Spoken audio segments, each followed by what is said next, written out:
नमस्कार, स्वागत है दोस्तों आप सभी का द बिहार टॉप में। कल झारखंड और महाराष्ट्र में चुनाव संपन्न हो गया। देश के और भी कई ऐसी सीटें थी जहां वो चुनाव थे। सभी इलेक्शन सब खत्म हो चुके हैं। परसों का इंतजार सबको है। परसों यानी 23 नवंबर परिणाम का दिन, मतगणना का दिन।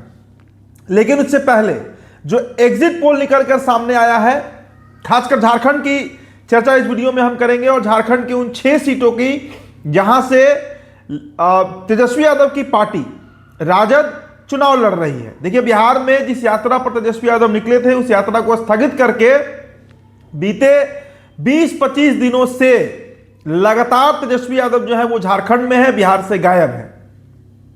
मिशन मोड पर, वॉर मोड पर तेजस्वी यादव जो है वो चुनावी तैयारियों में जुटे हुए थे। फलाफल क्या हुआ?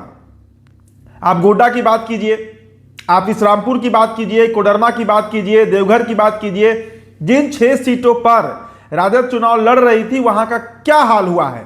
लेकिन उससे पहले झारखंड में सरकार किसकी बन रही है उसका एक एग्जिट पोल आपको हम बताते हैं जो अलग अलग एजेंसीज के द्वारा किया गया है। सबसे पहले देखिए, टाइम्स नाउ के अनुसार बीजेपी को मतलब एनडीए को वहां पर 40 से 44 सीटें, कांग्रेस को 30 से 40 सीटें। एक्सिस माई इंडिया का जो गुणागणित है उसके अनुसार 25 सीटें, सबसे कम यही बता रहा है एक्सिस माई इंडिया। 25 सीटें बीजेपी को, एनडीए को, 53 सीटें कांग्रेस को, मतलब पूर्ण बहुमत। मैट्रिक्स का जो एग्जिट पोल है उसके अनुसार 42 से 47 सीटें एनडीए गठबंधन को, 25 से 30 सीटें कांग्रेस गठबंधन को। पीपल्स पल्स 44 से 53 सीटें एनडीए गवर्नमेंट को, मतलब एनडीए गठबंधन को, 16 से 23 सीटें कांग्रेस गठबंधन को यानी इंडिया गठबंधन। और पी मार्क जो है वो लगभग 31 से 40 सीटें एनडीए को और 37 से 47 सीटें इंडिया गठबंधन को।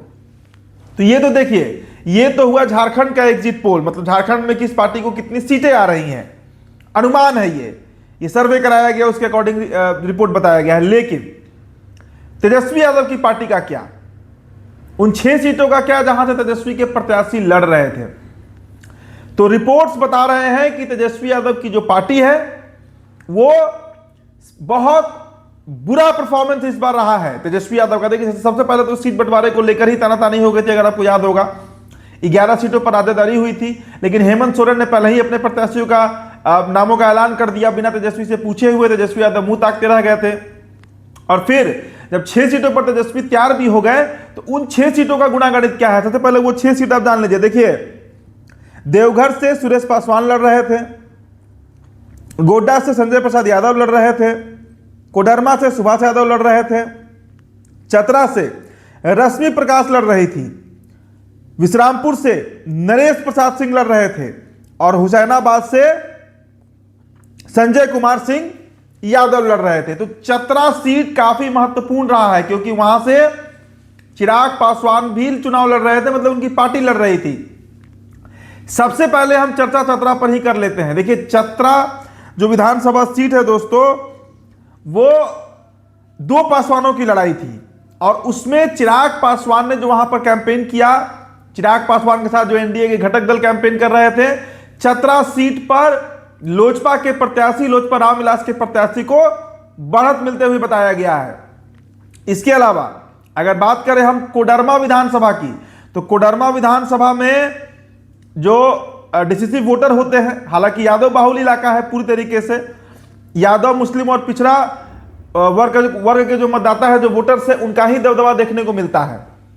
लेकिन कोडरमा इस बार फिर नरेश यादव जो है वो जीतने जा रहे हैं, मतलब तेजस्वी यादव के जो प्रत्याशी हैं वो कोडरमा हार रहे हैं। इसके अलावा अगर देवघर की बात करें तो देवघर में वैश्य और ब्राह्मण बाहुल इलाका है, लेकिन 80,000 के आसपास वहां पर यादव मतदाता है। लेकिन यादव मतदाता वहां पर पहले भी एनडीए के पक्ष में वोट करते रहे हैं और इस बार भी तेजस्वी यादव से वो कन्विंस नहीं हुए हैं। गोड्डा की बात करें तो गोड्डा में जो आदिवासी मतदाता है उनकी आबादी लगभग 15% है, मुस्लिम भी 15%, यादव 10%, ब्राह्मण 5% और दलित, कोयरी, कुर्मी का भी आबादी है वहां पर। तो अगर बात करें हम गोड्डा की, तो गोड्डा सीट में कांटे की टक्कर है। गोड्डा सीट से राजद की तरफ से जो प्रत्याशी लड़ रहे थे वो संजय प्रसाद यादव थे। तो वहां पर भी कड़ा मुकाबला है, वहां पर नेक टू नेक फाइट है। हालांकि एग्जिट पोल इस तरफ इशारा कर रहे हैं कि एनडीए के जो प्रत्याशी हैं वो लीड ले सकते हैं। अब देखिए, हुसैनाबाद की बात करें तो वहां पर राजपूत वोटर जो है वो निर्णायक भूमिका में रहते हैं, और हुसैनाबाद सीट से राजद के जो प्रत्याशी लड़ रहे हैं वो संजय कुमार सिंह यादव हैं। तो हुसैनाबाद में भी बड़ी कांटे की लड़ाई रही। हुसैनाबाद में दलित समाज, इसके अलावा मुस्लिम वोटर्स भी है, वहां पर सवर्ण समाज के ही मतदाता है। तो हुसैनाबाद का सीट भी फंस चुका है, मतलब वहां से क्लियर कट कुछ अभी पता नहीं चल रहा है। इसके अलावा डाल्टेनगंज के अगर विश्रामपुर की बात करें, विश्रामपुर विधानसभा सीट, तो वहां से नरेश प्रसाद सिंह चुनाव लड़ रहे हैं राजद के सिंबल पर। तो 6 सीटें जिस पर राजद चुनाव लड़ रही है उसमें एक ही सीट है जहां पर अभी तक एग्जिट पोल ये बातें कह रहे हैं कि वहां पर तेजस्वी के जो प्रत्याशी हैं वो चुनाव जीतने जा रहे हैं। अन्य 5 सीटों पर एनडीए गठबंधन की जीत सुनिश्चित कर रहा है एग्जिट पोल। हालांकि एग्जिट पोल पर पूरी तरीके से हम भरोसा नहीं करते हैं।